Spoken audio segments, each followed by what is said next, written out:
Hey everyone, welcome back to another Walking Dead video. Today's video is going to be over a couple different things.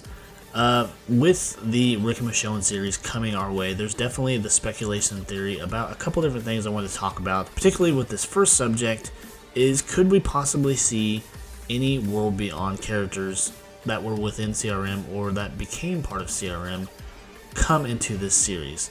And the character I'm mostly referring to is Silas, because when we last saw Silas in World Beyond, he was becoming a part of the CRM military, and hopefully setting him up to play more of a part, be a bigger character, because I think that his character had a lot of potential.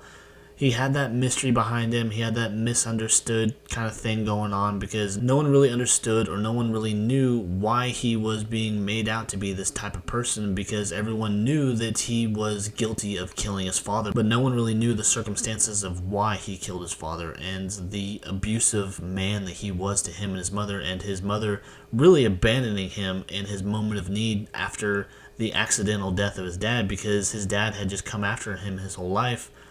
And we got some back and forth on this story because we saw bits of their past where he seemed like a loving father. He shared his taste in music. He wanted to bring him into this world, but then just something happened where he turned into this awful human being and would regularly beat Silas until the day that he just flipped his shit and beat him back, and unfortunately beat him to death. He comes back as a walker, and while he is trying to lock himself away during this situation, while his reanimated father is going about the house tearing it up and just doing what walkers do, his mother comes home to find him and is attacked, but he saves her, but then his mother turns his back on him and just completely abandons him. So Silas goes off to live with, I want to say, his uncle.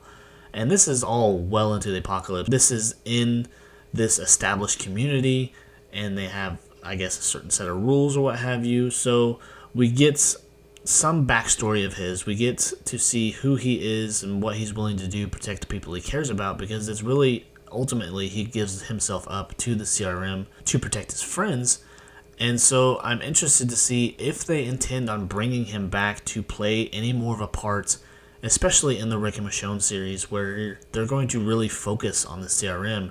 Could we possibly see Silas pop up and be some form of an aid to Rick? Is Silas worked his way up in this military chain, and could he possibly help Rick when he tries to escape, or just be a friend to him because he's been in his shoes before? Because we see a lot in the promos where Rick is on walker duty. He's at these clearing posts where they bring in large hordes of walkers and they take them out systematically.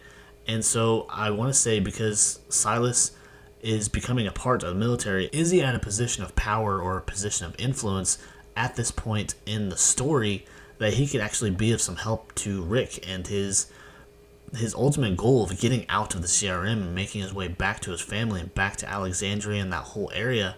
So I really hope they kind of bring him back for that specifically, to just be a friend to Rick, be there, someone on the inside that understands his point of view and where he wants and how he wants to get back home. So that's kind of the first part of the video where I wanted to talk about where I really hope we just see him, and I hope that they really dive more into this character, because I think they could do it. I think with the proper writing and with these spin-offs, we're seeing better writing than we've seen for a while, but with the proper writing, with the proper showrunners and everything, that they could do something right with this particular character. They could bring him in and he could play a bigger role than we would have ever seen him do before.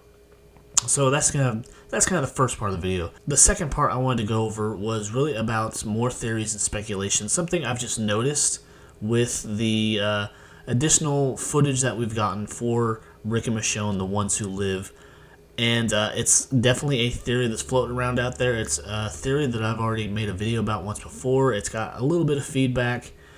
But I guess the biggest question regarding Rick is, does Rick actually indeed lose one of his hands? Because this is something I've noticed with the little bit of footage we've gotten with a couple of teasers, that we never see a clear shot of his left hand. And with the previous video that I made, someone commented and said that there was a leak from set, I guess, where they actually confirmed one way or another that they're using different prosthetics for his left hand to kind of feed into that theory that he does at some point lose that hand, whether or not it was in the explosion that he experienced at the end of his run on the regular Walking Dead show, or could this possibly have been some form of discipline or punishment for his repeated attempts to escape? Because we saw in the last episode of Walking Dead that with the things that they say when they capture him, it sounds like to me that he's made more than one attempt at this, that he is known for being kind of unreliable and he will try to slip out if he's given the opportunity. So that's kind of one of the big things. I want to gather several shots here and just kind of go along with them, because I think that it could be a possibility now. I was really doubting it because, I mean, why waste the money on the CGI and why waste the money on just the time and effort it would take to have Andrew Lincoln really avoid using that hand to kind of, I guess, train his brain or whatever to make this part of the story? Why would they do this now? Because if you're familiar with the comics, Rick lost his hand in one of his first encounters with one of their first big villain groups, which was with the governor. And we were wondering during that point in the show, would they actually follow through with that? Would they take his hand? And it was really discussed a lot, I think, where they didn't want to do that because it would cost too much money. And then years down the road, we saw Aaron kind of take on some of that story, where we see him lose his hand, but he's wearing some form of prosthetic, whether it be a weapon or what have you, that really portrays Rick's part of that story, where Aaron even starts to look like Rick there for a little bit from the comic book. So it's something I'm curious about, something I'm wondering. So if you have any insight to it, please leave comments down below. I want to know what you guys have to think about it. And I guess that'll do it. So if you enjoyed the video, be sure to leave a like, leave a comment, and of course subscribe to the channel. I'd really appreciate it. So until next time, guys, I will see you later. Bye.